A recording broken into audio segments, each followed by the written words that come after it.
آج سلطان الہند غریب نواز کے عرس کا مقصد صرف یہ نہیں ہے کہ آپ جائیں اور ایک چادر چڑھا دیں مہنگی، پھول چڑھا دیں.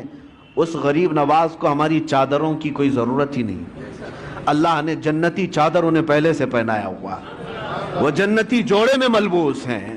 ہاں یہ اور بات ہے کہ ہم عظمت شان کے لیے چادر پیش کرتے ہیں، ان کی شان و شوکت اور ان کی رفعت کے لیے پیش کرتے ہیں، یہ اور بات ہے، میں اس کا منکر نہیں ہوں.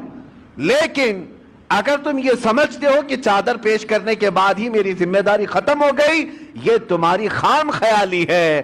اصل مسئلہ ان کے دربار میں چادر پیش کرنے کا نہیں، اصل مسئلہ یہ ہے جاؤ تو اپنا دل ان کے قدموں میں رکھ کر کے آ جاؤ اور عرض کرو کہ اب میں زندگی اپنی مرضی سے نہیں، آپ کے اشاروں سے جینا چاہتا ہوں. آپ کو پتہ ہے آپ جب سفر سے آ رہے تھے مدینہ طیبہ سے اجمیر، بیچ میں ایک علاقہ آتا ہے سبزوار، یہ آج کے ایران میں ہے، اور وہاں پر آپ کا قیام ہوا ایک باغیچے کے پاس، اور وہ بہت خوبصورت باغیچہ تھا. اس کے اندر ایک حوض تھا. یہ باغیچہ اور حوض وہاں کے حاکم کا تھا، اس وقت کا جو حاکم تھا، بڑا ظالم آدمی، لوگوں کا مال اتنا لوٹتا تھا کہ لوگ پریشان تھے. ہفتہ وصولی والا سسٹم. اور پھر اس کا ایسا ظلم تھا کہ کوئی باغیچے میں اجنبی نہ آئے. اتفاق ایسا کہ سرکار غریب نواز وہیں پر قیام کیے اور آپ کی نماز کا وقت آیا تو اس حوض سے آپ وضو کرنے چلے گئے.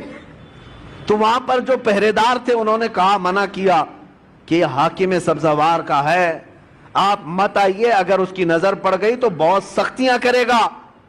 حضرت سرکار غریب نواز نے فرمایا، میں عبادت اللہ کی کر رہا ہوں اور اللہ میرے ساتھ ہے. بس آپ نے وضو فرمایا، ابھی وضو کر ہی رہے تھے کہ وہ حاکم باغیچے میں داخل ہو گیا. جیسی آیا اور چیختا چلاتا کہ ایک اجنبی میرے آرامگاہ میں کیسے آ گیا ہے اور کیسے یہ حوض میں پانی لے کر کے استعمال کر رہا ہے. سرکار غریب نواز نے اس کی طرف کوئی توجہ نہ فرمائی، کوئی توجہ نہیں. وہ دندناتا ہوا قریب آیا، آپ نے پورا وضو فرمایا. وضو کرنے کے بعد اپنے قطرے چھڑک دیے اور پھر اس کی طرف ایک جمالی نظر ڈالی، اور وہ حاکم سبزوار دیکھتا رہ گیا اس حسین صورت کو. جو کرنے آیا تھا وہ کچھ اور کام تھا، لیکن قدموں میں گر کر کے توبہ کرنے لگ گیا. کہا کہ آپ جس وقت یہاں آئے مجھے پتا نہیں تھا، لیکن اب جس وقت آپ میرے دل میں آئے ہیں عزم کرتا ہوں کہ زندگی بھر مجھے اپنے دامن سے دور نہ کریں. میرے عزیزو، سلطان الہند کے پاس آئے، لیکن حاکم سبزوار جو تھا غریب نواز کے قدموں میں گر کر معافی مانگا، توبہ کیا. اور اتنا ہی نہیں بلکہ واپس جانے کے بعد زندگی بھر لوٹی ہوئے مال کو سب کے اصل مالکوں تک پہنچایا، سب کو لوٹایا اور اپنا گھر بار بھی بیچ دیا. تب سرکار غریب نواز کے پاس آیا، کوئی نظر و نیاز لے کر کے نہیں، کوئی تحفہ تحائف لے کر کے نہیں، بلکہ آیا اور کہا، اب آپ کا یہ غلام سب دے کر کے آیا ہے، سوائے دل کے اب کچھ نہیں رہ گیا، وہ میں آپ کے پاس لے آیا ہوں. سلطان الہند غریب نواز نے قبول فرمایا، بیعت ارادت میں ہی نہیں بلکہ اپنے عظیم خلفاء میں اس کو شامل فرمایا، خلافت عطا کی. بعد میں تاریخ میں موجود ہے سبزوار کے اللہ تبارک و تعالیٰ نے سبزوار کے ان کو قطب بنایا، اپنے وقت کے قطب تھے.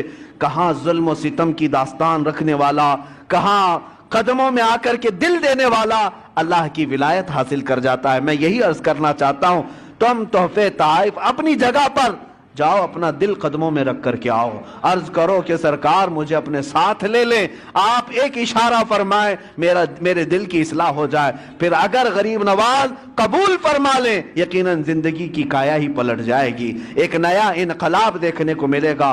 اللہ کریم اس آستانے کو سدا سلامت رکھے. اجمیر معلیٰ کے فیوز و برکات